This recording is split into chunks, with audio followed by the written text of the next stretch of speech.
हे guys good morning. तर सकाळी-सकाळी तुम्ही हा एवढा पसारा बघत असाल तर तो सगळ्या ताईचा होता.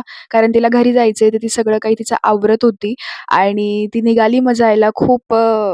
खूप वाईट वाटत होतं आणि हा पिरियड तर माझ्यासाठी खूप इमोशनल असतो. कारण माझं अर्ध आयुष्य तिच्यासोबत गेलेलं, तिच्यासोबत राहिलेली, तिच्यासोबत सुख-दुःख शेअर केलेलं आणि अचानक तिचं लग्न होतं आणि ती जाते कुठेतरी राहायला म्हणजे भेटत नाही 2-3 महिने. खूप वाईट असं वाटतं जरी फोनने बोलणं वगैरे सगळं काही चालू असेल, पण तरी ते एक असतंच ना बहिणीचं प्रेम. आणि आज सोमवारसुद्धा होता, पण मी आज कॉलेजला गेली नाही. कारण दीदीला जायचं होतं, खूप सारे कामं पण होते आणि मलाही थोडं वीकनेस फील होत होतं. म्हणून म्हटलं जाऊ दे आज काही कॉलेजला जात नाही.